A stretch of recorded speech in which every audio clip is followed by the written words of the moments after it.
Ready? Three, two, one. Okay.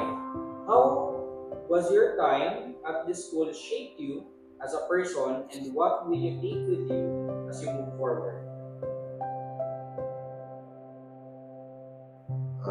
Siguro yung nakatulong sa akin na pag-mold ng sarili ko sa 11 years ko dito sa school is yung tuwing nagkakamali ka is nandyan lagi yung mga teachers para itama yung mga maling nagawa mo. Parang hindi nila hayaan na babaliwalain lang nila yung bagay na nagawa mo. At yun yung nakatulong sa akin para sa paulit-ulit na mga pagkakamali ko at paulit-ulit din na pangaral nila. Unti-unti kong natutunan na baguhin yung mga bagay na hindi ko dapat ginagawa.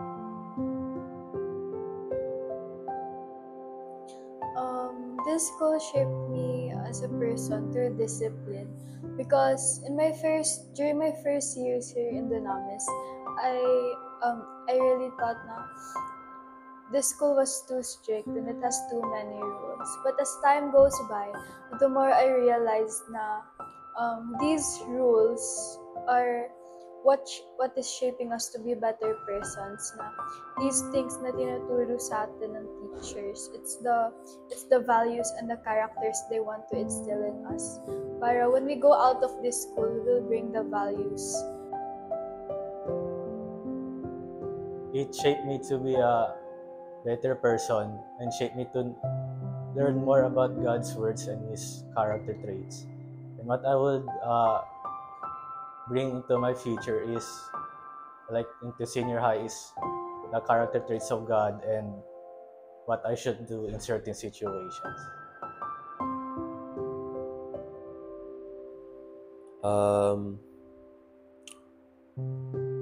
It shaped me into a better person. Kasi thanks din sa mga tao at mga experiences din na naranasan ko sa pag-aral dito sa Dunamis. Just for 3 years lang. And honestly makikita ko doon, ang dadalhin ko para sa next school or probably sa buhay ko is the discipline, the responsibility, and the respect, and the love. What is the most valuable lesson you learned during your time at this school? Yung pinaka tumatak sa akin na laging tinuturo dito is kailangan natin sundin yung rules na nakalaan sa school na to, na simula LR ako hanggang ngayon graduating na ako, hindi pa rin nawala yung ganong pangangaral sa amin na andyan yung rule para sundin natin. Dahil hindi naman ginawa ang rule na yun para ipahamak tayo, kundi para matuto tayo na madisiplina ang sarili natin at sumunod sa may authority. I've learned many valuable lessons that I will bring out of this school, but one of the most valuable lessons that I've learned that I will really always remember is it's taught to me by Ma'am Jewel na we all have freedom, we all have a free will to do whatever we want. It's our choice to do what is good and what is bad. So never use your freedom to do things that you only want, but it's not pleasing in the eyes of God. Always choose the choice that will be pleasing in the eyes of God, and what you think will reflect His character more, what will glorify Him more.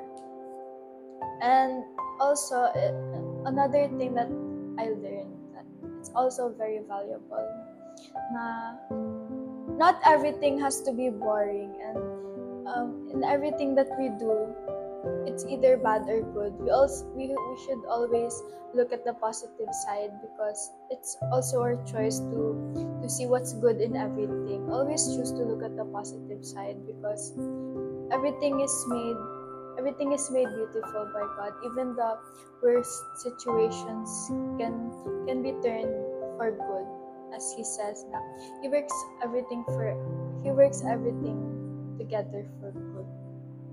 I learned that in whatever things that we do, that we should use God's character traits, so that we should use God's character traits in every situation. That's it. The most valuable lesson I learned dito sa school is loving your friends, loving your enemies, and the most valuable lesson is love the Lord and spread His word, and show everyone na pakita mo sa ibang tao kung gaano ka kamahal na Panginoon, and pakita mo din yung pagmamahal niya sa ibang tao. That's the most valuable lesson. Okay, ready? Okay, ready? What school tradition or event will you always remember? Why? For me is yung JSC and NSC, dahil sa event na to ay natututunan ko kung paano makipag-interact sa lahat ng tao. Like, yung akala mong mga tao na hindi mo gusto, hindi mo makaka-close, parang mahirap sila pakisamahan. Pero, lalo na nung NSC, yung lahat ng participants doon ay halos naging close. Nagkaroon ng band ang bawat isa, hindi lang yung parang by group, kundi lahat nagkaroon kami ng band, isa't isa. Kaya ito yung pinaka maalala ko sa buong pag-aaral ko sa school na to. And hindi ko makakalimutan yung mga memory na nabuo nung NSC and nung JSC. NSC will always hold a special place in my heart because NSC taught me a lot. As the saying goes, that where else gonna we last a lifetime? It doesn't just show for the competitions, but it's also for the memories that I've made with my friends, and it helped me grow my confidence. And that is true. It helped me grow in my confidence, and it helped me discover the talents I never knew I had. It helped me get out of my comfort zone to do my best in extracurricular activities. I always remember about the school's retreat because it turned us to be more social with the students in Dunamis, and teach us more about the character traits of God and His Word, and taught us what is the right thing to do and what is wrong. That's it. Ang aking I will always remember yung sa mga honor roll treats and tri-weekly. Kasi doon pinapakita na kahit maliit lang yung achievements mo, pinapakita pa rin kung gaano ka-importante siya sa process ng buhay mo. As you progress sa quarter and as you progress sa school year, makikita mo yung changes ng iyong academics, kung bumababa or tumataas. And celebrating honor roll treats and tri-weeklies is pinapakita kung gaano like masarap sa pakiramdam mag-celebrate lang ng kahit saglitan lang. Kasi doon pinapakita kung gaano ka great si Lord para tulungan ka sa iyong education and sa mga bagay na kailangan mo din gawin. Okay, any final message that you wanted to say? Masasabi ko sa mga may iwan na students dito is sundin nyo lang lagi yung mga sinasabi ng authority sa school na to, mga teachers natin, principals. Though minsan mahirap talaga sundin dahil nga ayaw natin. Pero andyan yung teachers natin para itama tayo, and lahat naman ng sinasabi nila is hindi lang yun, wala lang. Makakatulong sa atin to para ma-improve natin yung sarili natin, and nasa huli ang pagsisisi. Kaya dapat ngayon, lalo na sa mga elementary pa lang, mas pag-igihan nyo na yung pag-aaral. Gawin nyo na yung mga pinapagawa ng teacher natin para sa huli is hindi tayo magsisi at makuha natin yung reward na deserve natin. And thank you rin sa lahat ng naging teacher ko since LR. Na-appreciate ko lahat ng mga sinabi niya sa akin, mga payo, mga pangaral. Lahat ng yun ay nakatulong sa akin kung ano ako ngayon. Thank you. Final message ko sa mga juniors, huwag kayo masyado ma-overwhelm. Kahit yung mga bagay na sa tingin nyo mahirap, kahit di nyo parang kaya gawin, kahit akala nyo na wala nang hope, ang gawin nyo lang muna is take a small step bago ka mag-big step. Ask God for help. Pray to God kasi nandiyan naman siya palagi. And as time progresses by, He will show you kung ano yung mga kailangan mong i-improve.